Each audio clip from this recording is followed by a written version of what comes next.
Dando continuidade à resolução, vamos para a última questão, que também fala da lei de Hess.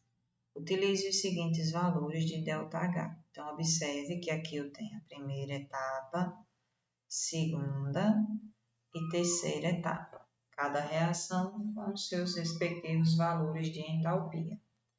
Para determinar a variação de entalpia do processo, então está aqui a equação global.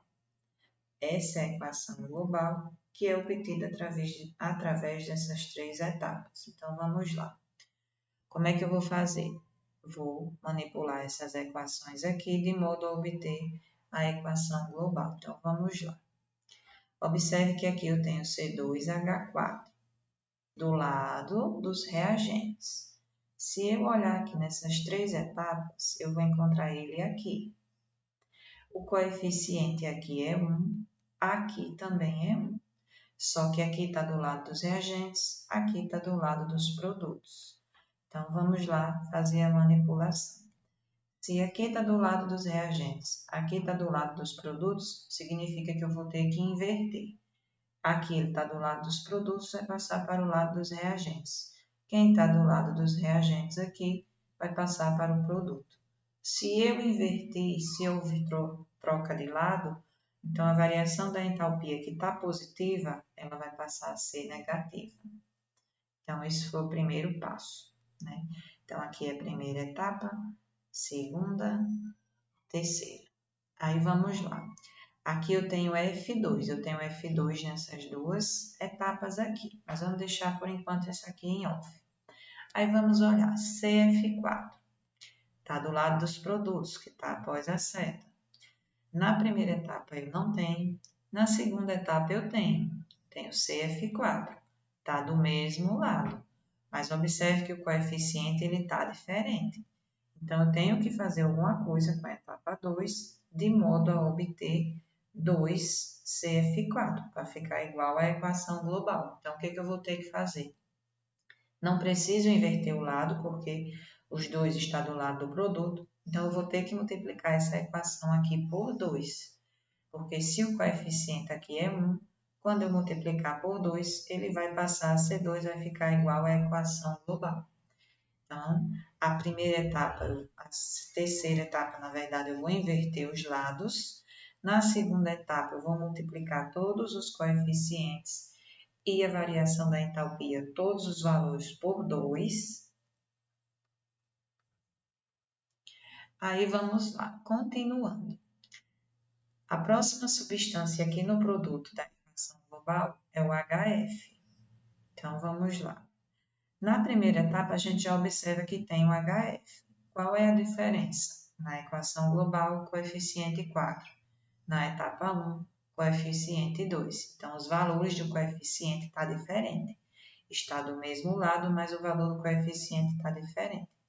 Então, o que eu vou ter que fazer? Vou ter que multiplicar toda essa equação por um valor, de modo a obter o coeficiente 4, para ficar igual à equação global. Aí, vamos lá. Se aqui eu tenho 2, qual é o número que multiplicado por 2 eu vou chegar a 4? Vai ser o valor 2.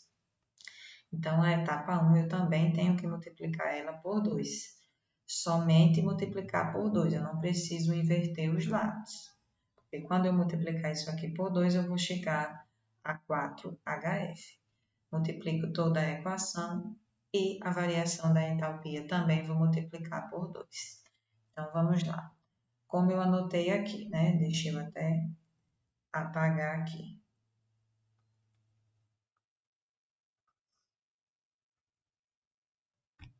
Para vocês não se perder, já coloquei aqui as observações. Na etapa 1,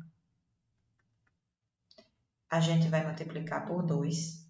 Na etapa 2, também vamos multiplicar por 2. E na etapa 3, eu só vou inverter, ou seja, trocar os lados e o sinal da variação da entalpia. Então, vamos lá. Aqui o coeficiente é 1 multiplicado por 2, 2. Aqui o coeficiente é 1 multiplicado por 2, vira 2. Aqui o coeficiente é 2 multiplicado por 2, ele passa a ser 4. A variação da entalpia está negativa, vai permanecer negativa. mas o valor que é 546 multiplicado por 2, ele passa a 1092. Na segunda etapa, eu vou ter que multiplicar ela por 2, aí vamos lá. Aqui o coeficiente é 1 multiplicado por 2, passou a 2. Aqui o coeficiente já é 2, multiplicado por 2, ele vai passar a 4. Aqui o coeficiente é 1 multiplicado por 2, ele passa a 2. E a variação da entalpia, como eu só multipliquei por 2, o sinal permanece. Agora, o valor eu vou multiplicar por 2. Então, 180 vezes 2, eu vou ter 1.360. Na etapa 3, a gente só vai inverter. Então, quem está do lado dos produtos, passou para o reagente. Quem está do lado dos reagentes, passou para o produto. Se a variação da entalpia está positiva, como eu inverti os lados, deixou de ser positivo, passou a ser negativo. Aí vamos lá, comparar as três etapas. Aqui eu tenho H2, aqui eu tenho H2. Aqui está do lado dos reagentes, aqui está do lado dos produtos, que está após a seta. Se estão de lados opostos, o coeficiente é o mesmo, cancela. Aí vamos comparar. Aqui eu tenho F2 na primeira etapa, na segunda eu também tenho. Estão do mesmo lado, estão do lado dos reagentes. Então aqui eu vou somar, não cancelo. Se fosse de lados opostos, eu cancelava. Está do mesmo lado, lado do reagente, então eu somo. Aqui eu tenho HF. Tenho em alguma outra etapa? Não, então ele permanece. Aqui eu tenho carbono grafita. Já comparei com a etapa 1, então eu vou comparar agora somente com a etapa 3. Na etapa 3 eu também tenho carbono grafita. O coeficiente aqui é 2, o coeficiente aqui é 2. Aqui está do lado dos reagentes, aqui está do lado dos produtos. O coeficiente é o mesmo e estão de lados opostos, cancela. O F2 a gente já viu que tem aqui na etapa 1, então não vou mais comparar. CF4 tem aqui na etapa 3? Não, então ele permanece. Agora eu não cancelo mais ninguém, é só somar e escrever o que sobrou. Então vamos lá. Na etapa 1, o que sobrou de reagente foi o F2. Na etapa 2 eu também tenho, então 2 com 4 eu tenho 6F2. Não tem mais nenhum reagente nem na etapa 1 nem na etapa 2, vou olhar a etapa 3. Na etapa 3 eu tenho C2H4, então eu copio porque ele não foi cancelado. Acabou esse reagente das três etapas, vou para o produto. Aqui eu tenho 4HF. Então, nas outras etapas eu não tenho, então é só copiar 4HF.